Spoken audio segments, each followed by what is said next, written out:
salaamaaleykum Siré Sy ziar naa la ba yaa ngi jàmm man la Mousse donc juste benn question la bëggoon a laaj mooy nomination Samba Ndiaye bi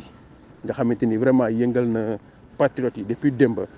donc yow ban gis-gis nga ci am yow nga xam ne ci coalition Diomaye président nga bokk donc ban gis-gis nga ci am ci lii am ak pour yow ban taxawaay la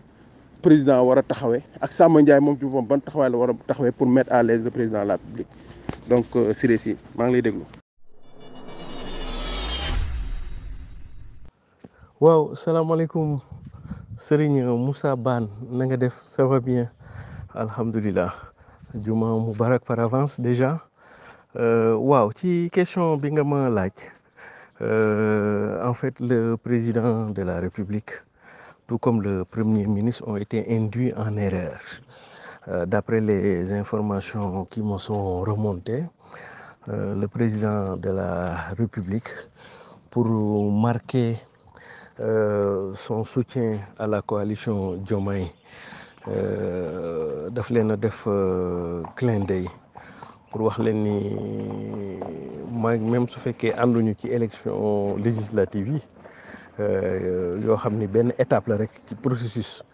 ou trajectoire bi ñu war a jëm muy fii ba 2050 mais il n'en demeure pas moins qu'il compte et qu'il soutient toujours la coalition Diomaye. Et c'est dans ce sens-là que le président aurait demandé à une responsable, disons, de la coalition Diomaye, de lui proposer un profil. Mais il m'a semblé que ki joxe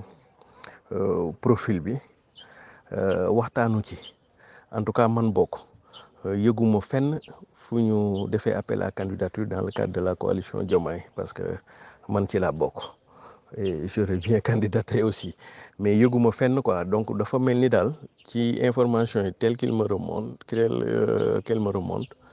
que président dafa laaj interlocuteur am direct ci coalition bi pour mu proposer ko benn profil et que kooku dem proposer profil bi sans en avoir discuté avec déjà les membres de la coalition mu mel ni daal si je suis un peu dans le registre de l'humour ñun ci coalition Diomaye dañoo am sunu benn grande royale Njëmbat Mbodj daal boo xam ni moom taxawaayam daal xaw wute na lool ak taxawaayu la grande royale dans l'aventure ambiguë de Cheikh Hamidou Kane et donc lii je pense dafay mériter pour le président de la République tout comme pour le premier ministre de revoir le fonctionnement de la coalition Diomaye fonctionnement bi nga xam ni indi na ay frustration yu bare am na yu bëri yoo xam ni mënoon nañ ko waxtaane mais malheureusement le message ne passe pas donc dañ fa am benn grande royale daal boo xam ni te moom daal te xam nga ñun dans nos traditions une grande royale reste toujours une grande royale de su ko wax dara mais ñi nga xam ni moom sëñ nañ leen wax dara muy le président ak le premier ministre ñoom daal ñu ngi leen di ñaan pour bu ñu gën a mën a veiller au fonctionnement et je pense que bu ñu ko mënoon a changer sax ci ay loxo parce que manifestement je pense que est-ce que li gën ci coalition bi nekkul koo xam ne dafa xaw a nekk un peu à l'écart aussi ñu kii ko mais en tout cas ñun au niveau de la coalition Diomaye ma rappelé ni coalition Diomaye sax boo xool ñaari groupe WhatsApp la am dafa am benn groupe WhatsApp bi nekk ci WhatsApp am benn groupe bu nekk ci Telegram ñi ngi ci groupe bi ñee nekk ñu ci groupe B donc c'est très confus c'est très jaxasoo mais en tout cas pour ñun ñi nga xam ni ñoo bokk ci coalition Diomaye te bokk ci plateforme bi nekk Telegram dañu décider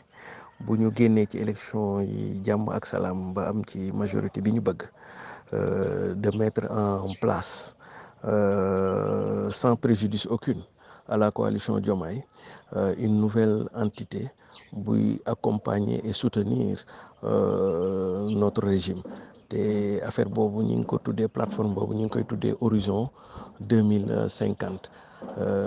mu nekk benn genre nouvelle majorité présidentielle élargie nga xam ni ossature bi day nekk Diomaye, les membres de Diomaye président, mais aussi ñu ubbil ko ñi nga xam ni du point de vue historique et du point de vue politique war nañoo mën a ànd ñu daal di boole ànd, et que biir coalition Diomaye biñ ci waxtaanee ci leader yu bari décidé nañu bu ñu génnee ci li teg plateforme bi ba désigner sax coordonnateur Mamadou Lamine Dianté, parce que l'histoire aussi a montré que bi ñu dindee le management ou la coordination de la coalition Diomaye président ci loxoy Mamadou Lamine Dianté dugal ko ci loxo notre grande royale, gis nañ ci problème yëpp ci nañu amee quoi. te du point de vue historique Mamadou Lamine Dianté a été toujours de tous les combats et que véritablement son style de management convient à la majorité des membres au niveau de la coalition. C'est pourquoi nous avons décidé, sans préjudice aucune à la coalition Diomaye, de mettre en place, bu ñu génnee ci élection yi, une nouvelle dynamique qu'on appelle la nouvelle majorité présidentielle, qu'on appellera Horizon 2050, sous la coordination de Mamadou Lamine Dianté, pour ñu mën di corriger yu bari parce qu'effectivement le régime en place a besoin des efforts des uns et des autres pour ñu mën a relever les défis qui se posent à nous. Et donc c'est dommage que le président a été induit en erreur, le premier ministre a été induit en erreur, que la nomination de monsieur Samba Ndiaye posait tout son tollé. te xam naa ni bu fekkoon waxtaanee woon nañ ko ci biir coalition bi du ñàkk les uns et les autres danañ mën a def ay observations, parce que xam nga Ousmane Sonko tout comme Diomaye, le président Ousmane Sonko président de PASTEF, mais le président de la République aussi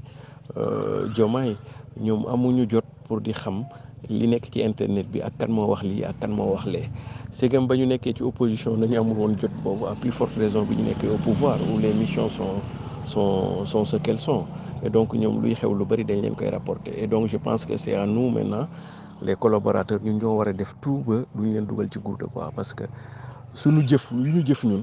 répercussion bi ci ñoom lay dem quoi. waaw donc répercussion bi ci ñoom lay dem quoi, et je peux comprendre la frustration des uns et des autres. Je peux vraiment comprendre, mais je puis rassurer les patriotes, le mouvement progressiste, le mouvement révolutionnaire, que bu ñu génnee ci élection yi incha allah nous les souteneurs et les alliés du régime dinañu organiser en interne pour que plus jamais ces genres d'erreurs là ne puissent se reproduire. Je vous remercie.